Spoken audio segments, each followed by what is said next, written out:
The time has finally come. It is officially Zelda month. After countless delays and pushbacks, we finally are getting a new Legend of Zelda game. If you know anything about me, I'm a big fan of the Zelda series, and I'm assuming because you are watching this video, so are you. Or maybe you're just a big fan of me. In this video, I'll be creating Pokemon teams for a number of Legend of Zelda characters, considering the different appearances they make throughout the mainline Zelda games. For instance, I can take aspects of Zelda in Breath of the Wild, Twilight Princess, and Spirit Tracks, and that count towards one team for Zelda. Before I get started, please make sure to like, comment, and share this video. It really helps out a ton. Also, did I mention that only 4.8 of the people watching this video are subscribed? So please press that subscribe button and that bell icon to receive alerts when I upload a video. I would really appreciate it as I plan to reach 300 subscribers by the end of May.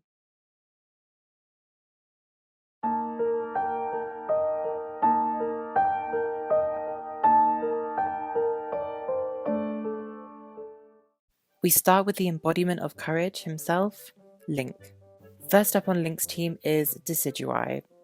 This grass and ghost Pokemon has a colour palette that goes perfectly with old school Link. And as an archer himself, Link can appreciate the long-range attacks that Decidueye brings to the table. Next we have Mudsdale. Epona has been Link's trusty steed throughout many Zelda games, so it is only fitting that he has a horse-like Pokemon on his team. Mudsdale also has a similar colour palette to Epona, making it a great addition to Link's team. Next we have Dusk form Lycanroc. Midna in Twilight Princess gave Link the ability to change into a wolf. He is able to do it all by himself in Breath of the Wild, however. Therefore, it stands to reason that Link would have a wolf-like Pokemon on his team. Additionally, the colour scheme of Dusk form Lycanroc perfectly complements old school Link. Next up, we have Aegislash. This steel ghost-type Pokemon is literally a sword and shield, making it perfect for Link's hands-on combat style. And as we all know, Link loves a good sword and shield combo. Sirfetch'd is next on the team, and this Pokemon is a swordsman and a shield bearer, just like Link. And its leek reminds me of the branch Link can use as a weapon in Breath of the Wild. Finally, we have Zacian, the legendary Pokemon from the Galar region. Out of the two legendary wolves from the Pokemon Sword and Shield games, Zacian suits Link's team best. Plus, it helps to diversify the team's type coverage.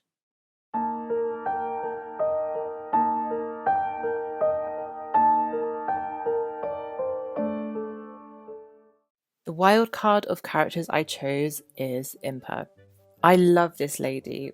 Impa is Zelda's loyal bodyguard and nursemaid, but most importantly, her friend. The Pokemon I chose for her are Greninja, a super strong Pokemon, and Impa is a part of the Sheikah clan, a ninja-like group. Next up is Gallade. Impa is very protective of Zelda, and Gallade is also very honourable and protective. It's also a good fit for Impa's battle style as well. In Breath of the Wild, Impa is old, and she needs a Pokemon that is as mellow and calming as she is, so I chose Oranguru. This Pokemon is calm and wise, just like Impa in her old age. Finally, I gave her a Lucario. As I mentioned, Impa is very loyal towards Zelda, and Lucario is a Pokemon I view to be very strong and loyal to the people that it marks as its trainer.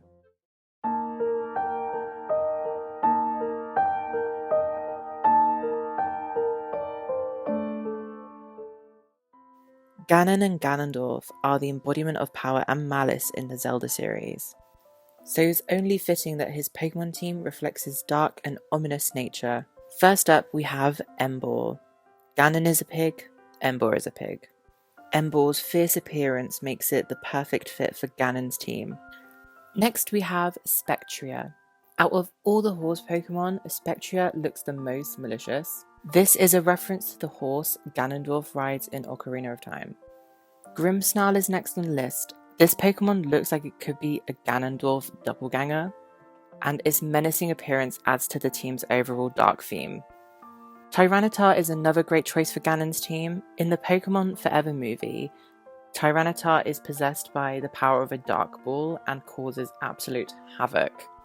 This reminds me of the divine beasts that are under Ganon's control in Breath of the Wild. Next up, we have Mega Bayonet. Visually, Mega Bayonet has these tentacles spilling out of its zippers, which reminds me of the Malice from the Tears of the Kingdom trailers. Also in Twilight Princess, Ganondorf has the power to possess Princess Zelda, using her as a puppet to battle Link. And lastly, we have Yveltal. It's a pretty evil Pokemon. It's literally in the name. Looking at Ganon's team, it works pretty well and adds to the theme's overall ominous vibe. Ganon's Pokemon team is a perfect reflection of his power and malice. Each Pokemon on his team has a unique feature that represents his dark nature.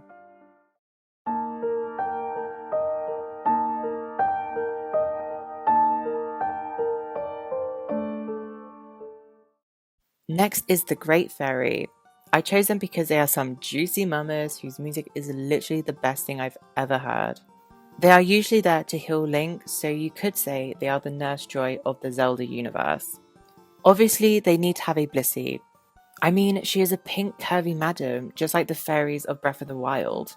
And Blissey is literally Nurse Joy's assistant Pokemon. Next up is Aromatisse, another pink curvy lady. Aromatisse is based off the masked plague doctors, so again, a healing Pokemon. Next is Alola Mola. The Great Fairies are usually found with a fountain where you usually see healing water. I personally prefer cheese and chocolate fountains myself. I then gave them a Florges. In Breath of the Wild, the fairies are found in these massive flower bulbs, and Florges is the fairy type that could and should have been a grass type. Finally, the ace, Mega Ordino. Again, another one of Nurse Joy's Pokemon, and it receiving a Mega Evolution made it very powerful, and also into a fairy type.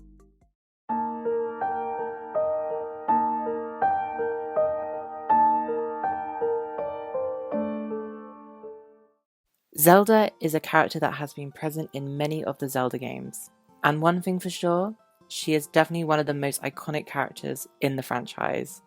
And she stays true to her title as a legend because she is hardly a part of some of the games. So let's see what Pokemon she would have on her team. First up, I would give her Empoleon. This Pokemon is perfect for Zelda because it would remind her of her father, the king. Additionally, in Wind Waker, Zelda takes on the persona of Tetra, a pirate, and Napoleon, who Empoleon is based on, was known for his naval conquests. Next we have Galarian Rapidash.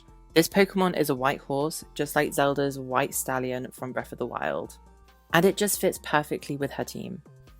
Up next is Gardevoir. This Pokemon is a smart and ladylike creature that would be perfect for Zelda, who was known for her wisdom and intelligence. Our fourth pick for Zelda's team is Golurk. Zelda has shown an interest in ancient technology, and Golurk is a man-made creature that gives off Guardian vibes, so it's a perfect fit. Next, I chose Meloetta. In Skyward Sword, the first time we see Zelda, she is singing whilst playing the lyre. Meloetta's musical abilities give off strong lyre vibes and would make an excellent addition to Zelda's team. To round off her team, we have Mega Diancie.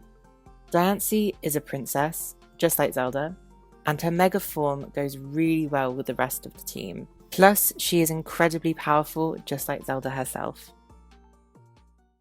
So that is my take on what if Legend of Zelda characters had Pokemon teams.